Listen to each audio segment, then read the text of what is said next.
Hola a todos en el canal, estoy aquí para compartir mi historia de vida. Antes que nada, quiero hablar sobre mi crianza, ya que fue a través de ella que conocí el mundo de la magia negra. Sé que algunos me juzgarán, pero también estoy consciente de que contaré con el apoyo de muchos, porque lo que hice, muchas personas aquí, lo harían por amor a sus hijos. Para preservar la identidad de mi familia, cambiaré los nombres de los involucrados y me llamaré Ayala. Durante muchos años, viví en un terreiro de Candomblé, ya que la familia de mi madre fundó ese lugar hace décadas. Debido a esto, sufrí mucha discriminación a lo largo de toda mi infancia. En esa época, sentía mucha vergüenza de pertenecer a esa familia.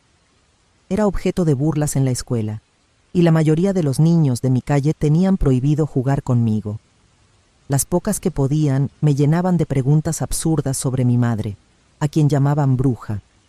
Además, vivía con miedo de los espíritus, y este prejuicio religioso, junto con el rechazo de algunos vecinos, me hacía odiarme a mí misma y sentir vergüenza por mi familia.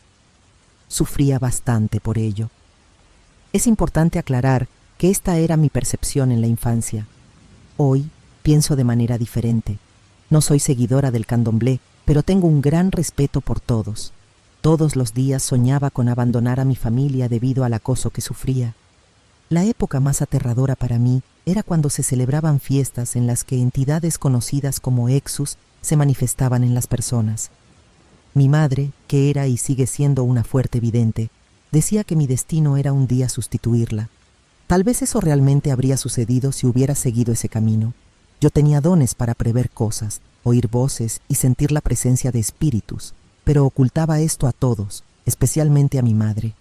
Además de odiar vivir en esa casa, temía que ella me obligara a asumir algún tipo de rol. Mi madre tenía muchos clientes, muchos de ellos ricos, que venían de lejos para consultarla, incluso turistas de otros países que buscaban ayuda para su vida espiritual. A veces, solo venían a visitar el terreiro. Mi madre tenía algún tipo de acuerdo que no sé con certeza con algunas agencias de turismo, pero debido a la creciente criminalidad en la favela, esos clientes comenzaron a desaparecer. Prácticamente vivíamos del dinero que obteníamos de esos clientes. Mi padre tenía una pequeña tienda de abarrotes, pero no generaba casi ninguna ganancia. Con la escasez de clientes ricos, mi madre empezó a quejarse de la falta de dinero. Solo le quedaron los clientes de la comunidad y de las favelas vecinas que pertenecían a la misma facción. Como se trataba de personas menos favorecidas, ella cobraba tarifas muy bajas por sus servicios. En ese momento, ya era muy ambiciosa, pero se negaba a trabajar con magia negra, ya que, según ella, eso era lo que realmente generaba dinero.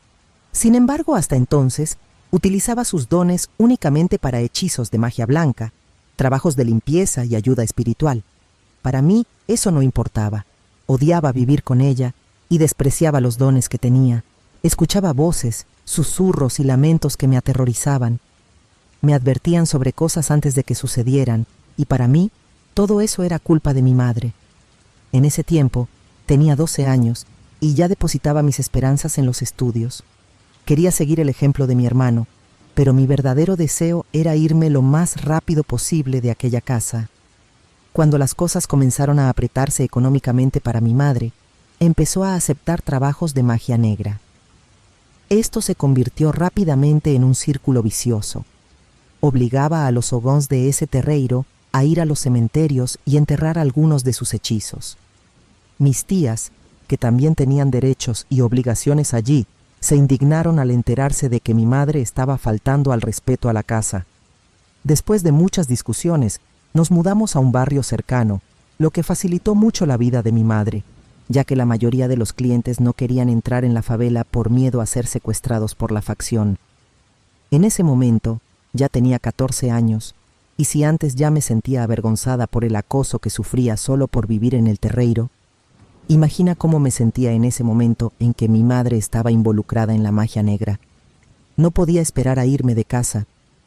Como mencioné anteriormente, era muy sensible, así que comencé a sentir el peso de la negatividad que esas cosas traían.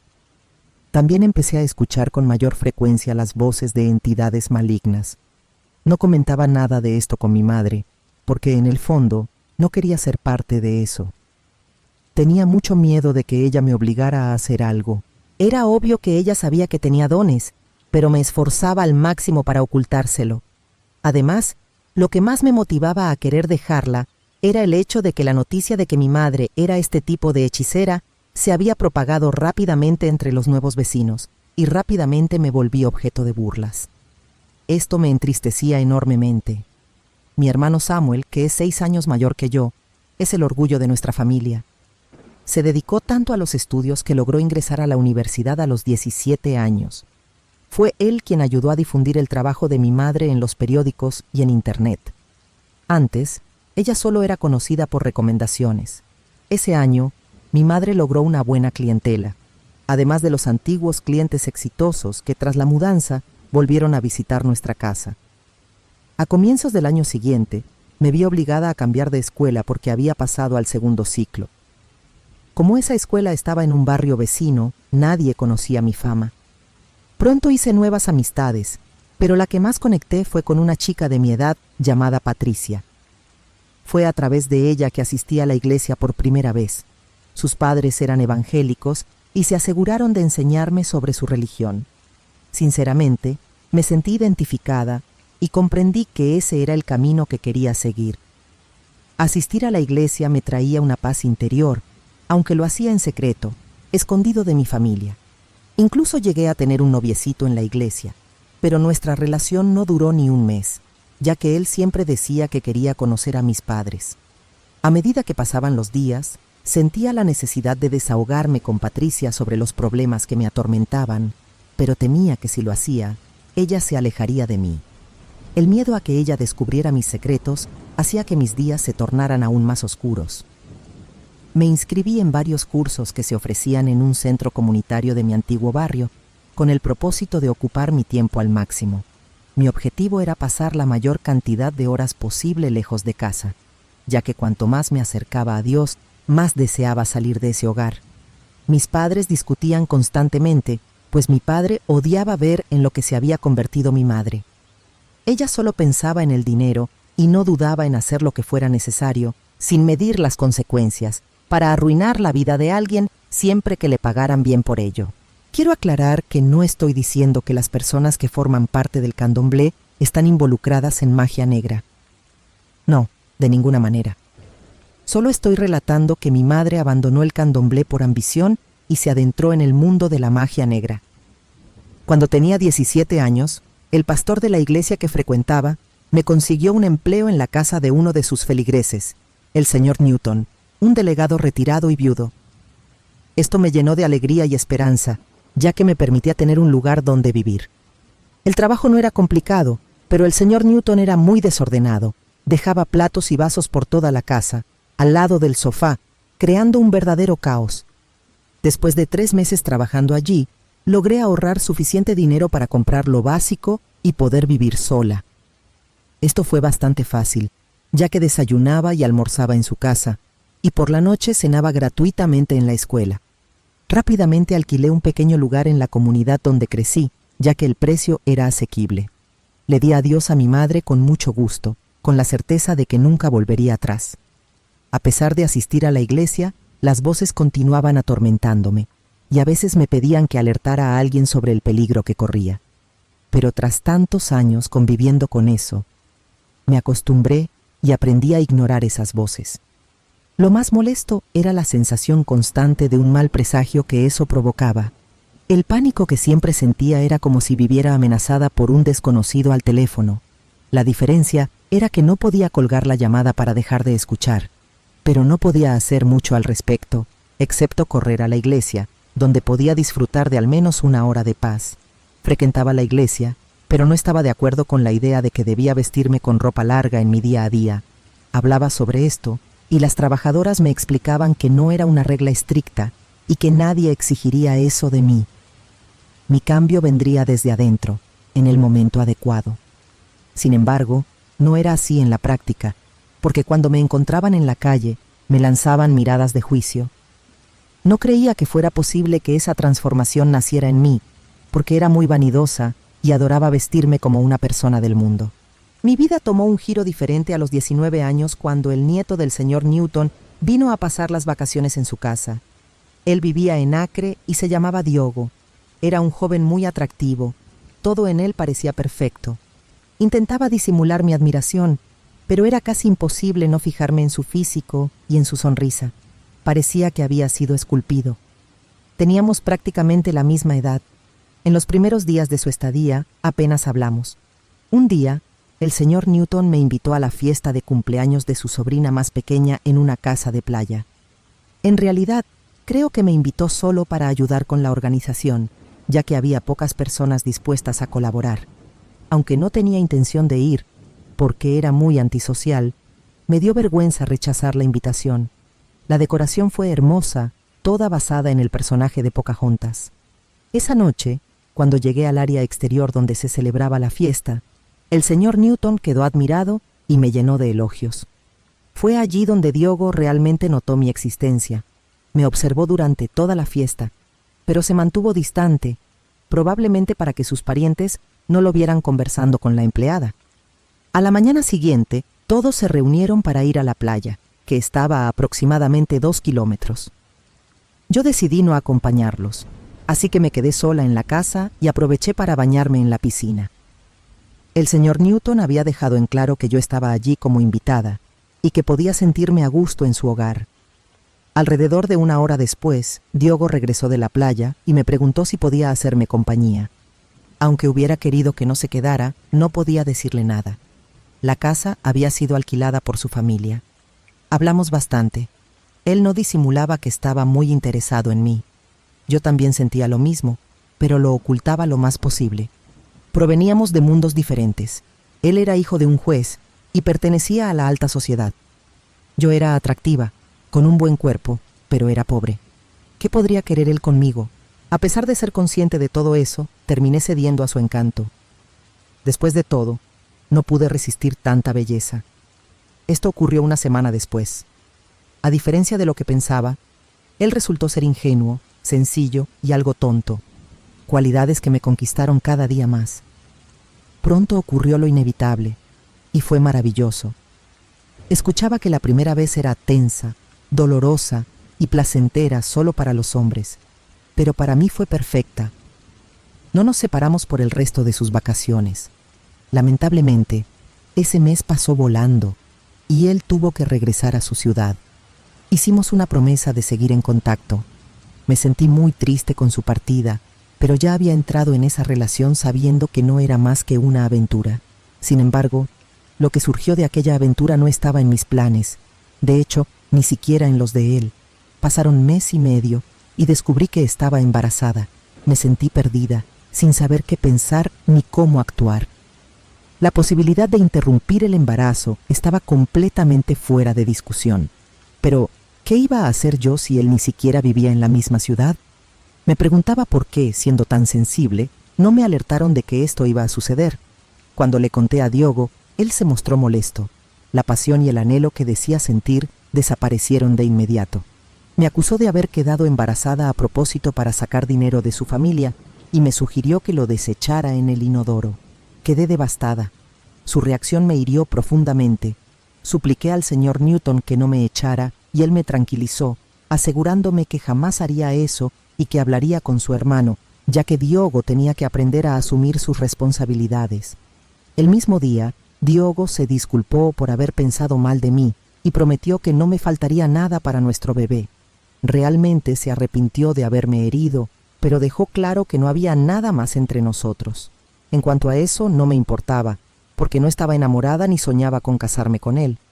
El señor Newton fue muy generoso y me regaló todo el ajuar, cuna y cómoda. Se autoinvitó a ser el padrino. Algunos meses después nació Diane. Diogo estaba en el hospital, ansioso por conocer a su hija. Incluso ignoró los consejos de sus padres, quienes le recomendaron mantenerse alejado de la niña. El señor Newton me decía que no me preocupara por eso, ya que siempre tendría a su abuelo paterno, que era él. Cada vez se hacía más evidente el parecido de Diane con su padre.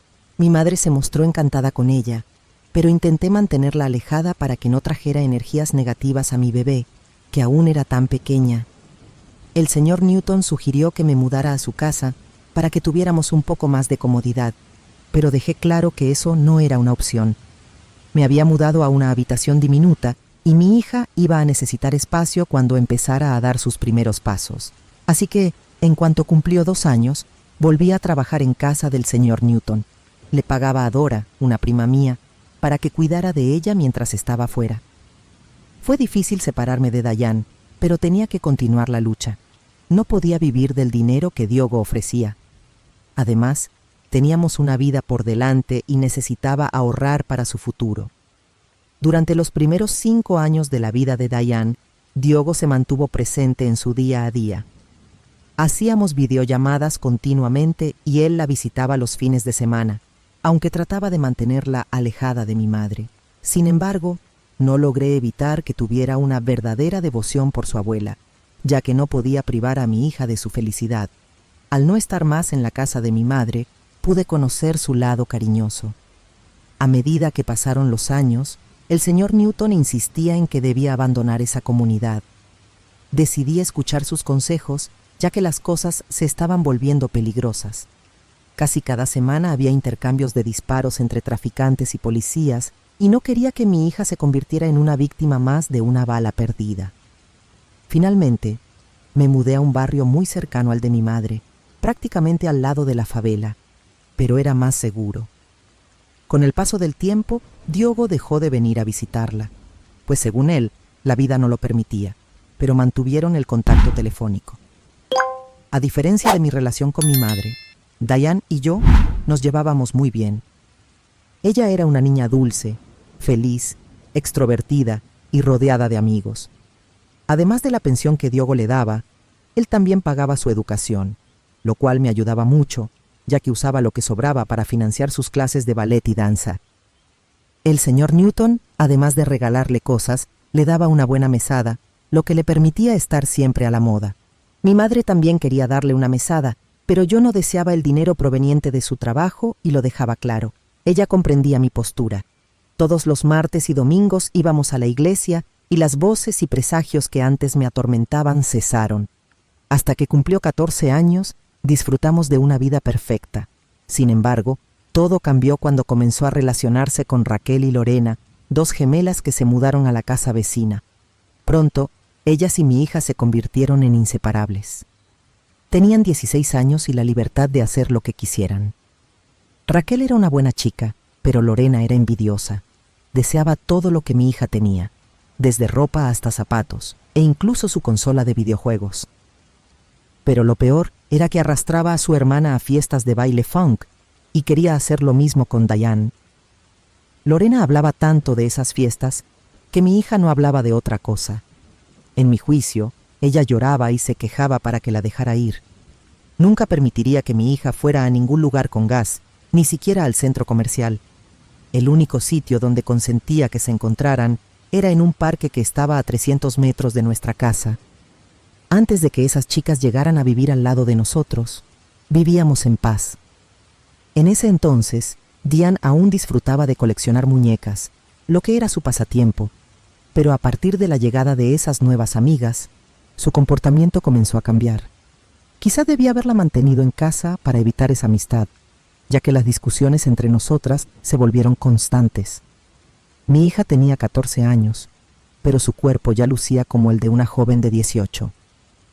Al entablar amistad con las gemelas, empezó a querer vestirse como ellas, eligiendo ropa bastante vulgar que acentuaba su figura. Incluso dejó de querer acompañarme a la iglesia porque se negaba a cubrirse adecuadamente. Un día, después de su fiesta de 15 años, casi la arrastré para que fuéramos a la playa. Al llegar, se negó a quitarse la ropa, y como hacía mucho calor y el agua del mar se veía tentadora, comencé a sospechar que algo andaba mal. Así que le pregunté seriamente qué sucedía y, para mi sorpresa, me confesó que se había hecho tatuajes por el cuerpo. Me sentí muy nerviosa, ya que siempre habíamos sido amigas, y me di cuenta de que mi hija me estaba ocultando cosas. ¿Qué más podría estar escondiendo? No podía obligarla a que me mostrara lo que había hecho. Cuando llegamos a casa le pedí que se desnudara para ver sus tatuajes. Observé que tenía al menos 3, uno con un símbolo de una facción, otro con el nombre de un chico y el tercero era un dibujo que no tenía ningún sentido para mí. Tuvimos una larga discusión, yo estaba desesperada. ¿Cómo era posible que mi hija se hubiera tatuado un símbolo de una facción y el nombre de un hombre? Además, sabía que ya había tenido sus primeros besos. Le pedí explicaciones, pero ella no las dio. Así que decidí que no la dejaría sola en casa nuevamente. Había despedido a Dora un año atrás porque creía que mi hija podía manejarse por sí sola, pero a partir de entonces empecé a controlar sus pasos al máximo posible y la castigué indefinidamente. Un día, cuando Diane tenía ya 17 años, suplicó para que la dejara ir a un cumpleaños en un salón de fiestas de nuestro barrio. No vi razones para negarle la salida, ya que conocía a la cumpleañera desde que eran pequeñas. Hicimos un acuerdo para que regresara a casa a las 10 de la noche, pero cuando llegó la medianoche, ella aún no aparecía. Me preocupé bastante y decidí salir a buscarla. Cuando llegué al lugar, vi a 2 familiares de la cumpleañera cerrando las puertas del salón. Les pregunté por mi hija y me dijeron que no la habían visto esa noche. Inmediatamente llamaron a la cumpleañera para averiguar si Diane estaba en su casa. La chica, conocida como Kika, me dijo que no había invitado a mi hija porque se habían distanciado desde que las gemelas se mudaron al vecindario. Comencé a sentir pánico al no saber dónde estaba, y las lágrimas comenzaron a brotar, ya que empecé a temer lo peor. Kika me pidió que mantuviera silencio, pero me confesó que había visto a mi hija hablando con un chico peligroso conocido como Tuquiña. Me dijo que probablemente las gemelas lo habían presentado a Diane, ya que esas chicas frecuentan la favela y se relacionan con ese tipo de personas. La peor parte fue cuando me contó que Tuquiña era hijo de un traficante buscado. Sentí que el mundo se me venía abajo y en ese momento me pregunté dónde estaban las voces que siempre me advertían de los problemas ajenos. ¿Por qué no me avisaron del peligro que corría mi hija? Antes de colgar, Kika me sugirió que subiera a la favela, porque estaba segura de que Diane estaba en una fiesta allí, así que eso fue lo que hice. Después de mucho buscar, vi una escena desgarradora. Mi hija estaba irreconocible. Bailaba de manera vulgar para ese chico, frente a todos. El vestido que llevaba puesto no era el mismo con el que salió de casa, era mucho más corto. Estaba muy maquillada y parecía estar bajo los efectos del alcohol. La agarré del brazo, pero en ese instante, el tal chico me detuvo. No sabía quién era, así que sacó un arma de su cintura y me ordenó que la soltara. Diane trató de calmarlo y le explicó que yo era su madre. Él se sonrojó y trató de justificarse, pero yo no le presté atención y arrastré a mi hija hacia casa. Discutimos toda la noche y ella insistió en que no dejaría a ese chico. Desesperada, llamé al padre de Diane para buscar una solución. Diogo se mostró sorprendido y sugirió que la enviara a vivir con él. Dado que no tenía otra alternativa, estuve de acuerdo. A la mañana siguiente, la busqué para hablar sobre esto, pero no estaba en casa. Al principio pensé que había salido a comprar algo a la panadería y la estuve esperando, pero no regresó. Cerca de las 4 de la tarde, finalmente atendió el teléfono y me informó que iba a vivir con Tuquiña y que nada podría cambiar su decisión. Faltaban pocos meses para que cumpliera 18 años, así que me preguntaba qué podía hacer. Lloré y supliqué, pero Diane fue firme y me dijo que amaba a ese chico más que a cualquier cosa en el mundo. Así fue como perdí a mi hija ante un delincuente. Alrededor de 1 año y medio después, ella me llamó y dijo que necesitaba verme. Quedé en shock al ver su apariencia. No era mi niña de antes. Se había vuelto más delgada, tenía varios tatuajes en los brazos, llevaba una cadena gruesa en el cuello con las iniciales de ella y de su novio, y vestía una ropa vulgar y ridícula. Ella me abrazó y dijo que tenía algo que decirme. Fue un poco de suspenso y luego me reveló que estaba embarazada. No pude pronunciar una sola palabra, solo lloré. Ella me confesó que estaba esperando un bebé desde hace 3 meses. La invité a vivir conmigo, pero me dijo que amaba demasiado a su pareja. Me fui de allí destrozada, sintiéndome impotente.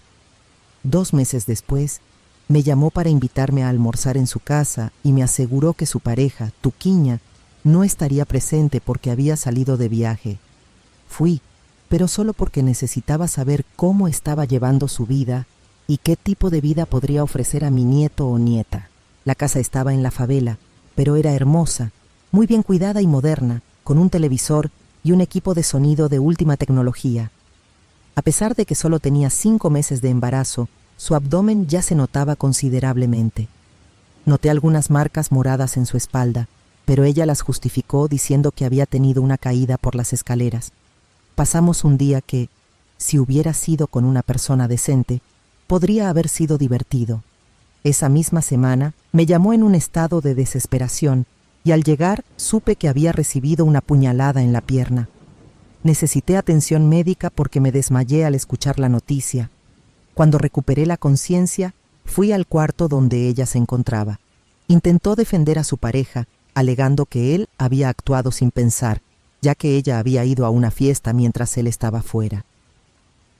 Lloré mucho y en ese momento me arrepentí de haberla traído al mundo. Al día siguiente, tras su alta médica, la llevé a mi casa y le imploré que se olvidara de él. Ella me miró seriamente y me dijo que, aunque quisiera, no podría, ya que él no aceptaría una ruptura. Ese mismo día, ese sinvergüenza y 2 cómplices aparecieron en mi puerta para buscarla, y yo no podía hacer nada para impedirlo. Después de ese día, mantuvimos contacto diario, pero creo que le prohibieron que me viera, ya que siempre inventaba excusas.